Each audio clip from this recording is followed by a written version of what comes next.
Bonjour à toutes et à tous, soyez les bienvenus. On va vous présenter aujourd'hui les livres des esprits. Et on vous présente ces livres parce qu'on va faire appel à plusieurs reprises au contenu de ces livres pour traiter les sujets dont on va parler dans notre série vidéo. Il est apparu en 1857 à Paris, en France, par Allan Kardec.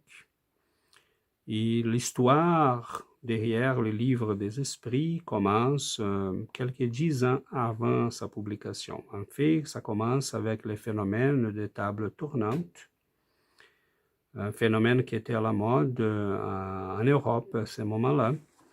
Donc, on avait des gens dans les salons, dans les cafés qui étaient habitués à s'asseoir autour d'une table, à poser les mains sur les bords de la table. Et là, elle se mettait à bouger et à donner des coups, des frappes. Quelqu'un a eu à un moment donné l'idée d'entamer une communication. Cette force-là derrière les tables se sont nommées comme des esprits, des êtres vivants et intelligents. Et quelqu'un a eu après l'idée d'entamer une communication un peu plus élaborée. Donc, on a conventionné une quantité de frappes pour chaque lettre de l'alphabet. Et c'est comme ça qu'on a commencé à poser des questions aux esprits. Cependant, tout cela était plutôt pour s'y amuser, pas vraiment pris au sérieux, sauf pour quelques personnes qui étaient des gens sérieux. Et parmi ces gens-là, il y avait des personnes, des gens qui ont invité Messier Allan Kardec.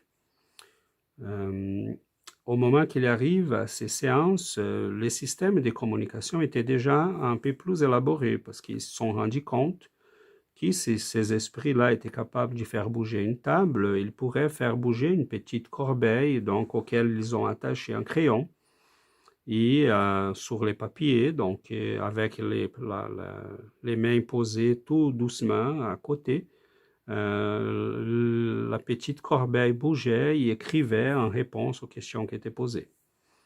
Plus tard encore, ils sont aperçus que si les esprits pouvaient faire bouger une table, même l'y monter en l'air, écrire à travers une corbeille, ou ils pourraient peut-être utiliser les bras d'une personne.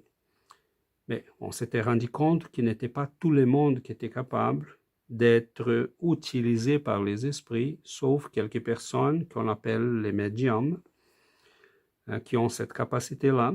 Mais au moment qu'Allan Kardec arrive, ce qu'il va rencontrer, c'était très étonnant parce que c'était des petites filles d'un couple qui était ami à lui, des jeunes filles de 12-14 ans, et qui recevaient des communications très élaborées de nature historique, philosophique, scientifique, en réponse aux questions posées, et qui écrivaient avec ce qu'on appelle l'écriture mécanique.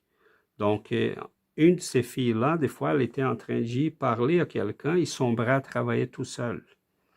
Et là, on avait des signatures, vraiment des comprobations très étonnantes de la personnalité et de l'identité de ces esprits-là. Ils ont mis entre les mains d'Allan Kardec 50 cahiers avec des questions et des réponses qu'il a commencé à lire et était un peu étonné de la qualité des réponses. Il s'était donné comme mission d'étudier cela de manière plus profonde. Donc, il y a vu derrière ces phénomènes la même chose que Newton a vu derrière la chute des corps, une loi de la nature. Il s'était mis à étudier, à chercher, à contacter les gens, à participer de ces séances, à envoyer des questions à des différents médiums un peu partout en Europe pour après comparer les réponses. Et c'est comme ça qu'il a élaboré les livres des esprits. Donc, le livre des esprits est composé de 4 parties. La première partie va traiter des origines, donc de l'origine de l'univers, des esprits, de la matière, etc. La deuxième partie va traiter des relations entre les mondes corporels et spirituels. Donc, qu'est-ce qui se passe avec nous après la mort? C'est quoi le phénomène de la mort? Comment les esprits font pour entamer des communications avec le monde matériel, quels sont les moyens qu'ils utilisent, comment cela fonctionne, et bon, plusieurs autres questions. Une troisième partie qui va traiter des lois fondamentales de la nature et de la morale. Une quatrième partie qui va traiter des questions qui touchent à la vie après la mort, dans le sens d'analyser qu'est-ce qui nous arrive. Donc, il va réévaluer des concepts comme le ciel, l'enfer et d'autres. Bon, on va faire appel à ces livres à plusieurs reprises. Donc, je voulais vous présenter parce qu'il y a des moments, il va y avoir des moments qu'on va vous dire « Allan Kardec, a la question X, Y, a posé la question aux esprits. » Donc, mettons la question 134. Qu'est-ce qu'est l'âme? Donc, comme ça, il y en a 1019 questions qui ont été posées. Et donc, ça fait beaucoup de sujets. Tous les sujets, Allan Kardec était un homme très cultivé. Il a posé beaucoup de questions. Donc, c'est comme ça qu'est apparu, qui a vu le jour, les livres des esprits. Donc, par la suite de notre série vidéo, on va à plusieurs reprises traiter des sujets, mais en faisant appel à ces questionnements qu'Allan Kardec a fait avec les esprits.